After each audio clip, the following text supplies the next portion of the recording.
lucky day, I'm going to teach you how to make a greenery garland. This is a very popular look right now. A lot of people want garlands for rectangular tables instead of floral centerpieces. So this is a great skill that you can hone yourself and do yourself for a wedding or a party. I'm going to start by showing you the tools we need. The number one thing you're going to need is a spool of wire. You don't have to be a professional floral designer to get this. You can get it at a Michael's or a Joann's. It does not matter much as far as thickness goes, just probably thicker than fishing line will be good. Pruners are good to have. You can always use kitchen scissors or a floral knife. Of course, you're going to need greenery and you're going to need footage. So as far as the garland I'm making today, I'm going for 5 feet. So I've measured out and taped my 5 feet right here and then right here so that I know how long this needs to be. It gives me my measurement right there built into the floor. So I prefer to sit on the floor when I make a garland.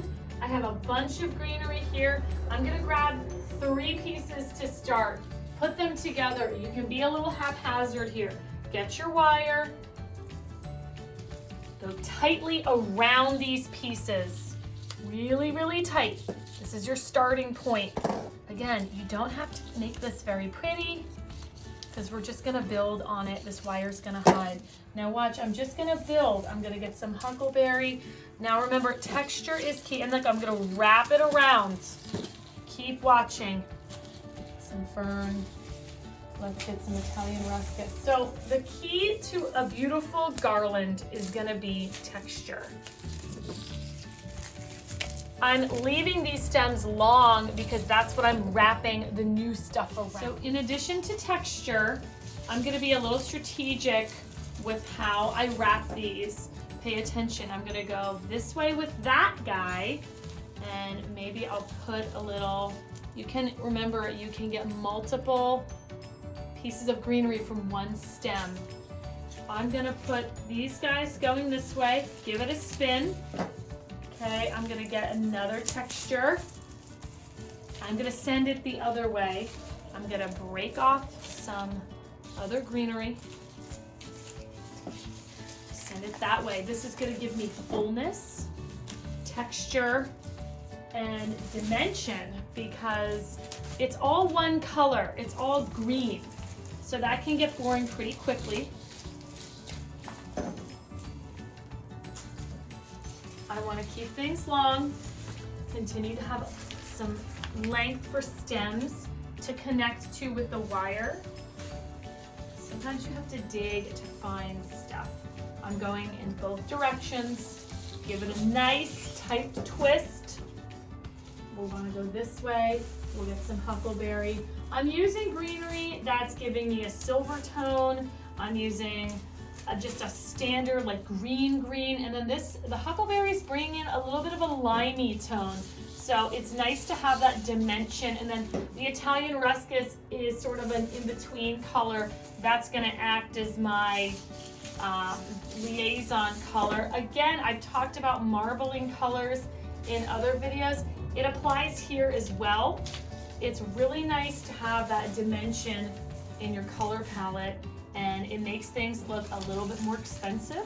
It makes things look a little bit more intentional and not so one-dimensional. Remember, anybody can just put a bunch of branches of one kind of flower down, but not everybody can put together something that has this much visual interest. So you want to capitalize on this knowledge, really blow people away that you had the forethought to do more than just the status quo. I'm just wrapping. It doesn't have to be a beautiful wrap because again, that wire is gonna hide. Every once in a while, you're gonna have a really bushy piece like this that spans across both. That's good. Now here I am losing a little bit of my stem, so I wanna go for something else kind of long to give me some more stem to work with for the next time I go to wrap something. So I'm gonna go for a longer piece here. A few different long pieces. It's okay if I'm smashing things together. I'm making sure that there's a nice balance of materials being used. I want to see an equal amount of silver dollar eucalyptus, as I am Italian ruscus, as I am huckleberry, etc., so on and so forth. All right, so I've measured my garland from those measurement lines, and I have about 6 inches here. So it's time to stop this 5-foot garland. In order to do that, I've just grabbed a couple different pieces of the greenery that we're working with. I've just put them in my hand, laying them flat. Watch and learn. I'm gonna send them the other way and put them up close to where that end was. This is still attached. We're gonna go around in that same direction. Where's those clippers? Grabbing my clippers, cut that wire, go around one more time, and then either wrap this around the wire or a branch would work as well to really anchor that into place. So for example, this huckleberry branch would work. Twist it around so that this is really tight. Now, you're gonna notice this is a little bit ugly.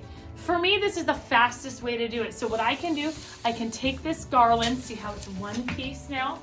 I can put it on a table, and all I need is like 1 or 2 extra pieces of greenery that I can tuck in to hide that. Check it out. You can just shove one guy underneath, one guy in it, and we'll be perfect little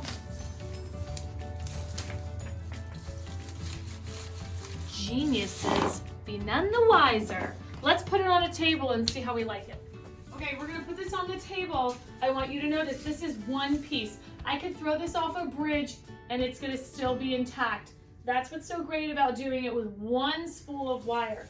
So check it out. We're gonna lay it on the table. You can get some candles, you can get, you know, if it's a wedding, get your table number in there. Let's pretend it's a winter wedding.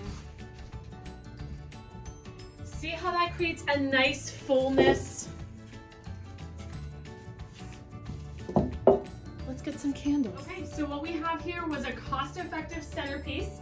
It took me 8 minutes, and it's got dimension, texture, just enough height and width to fill out the table without being expensive, without me having to worry about things dying in humidity.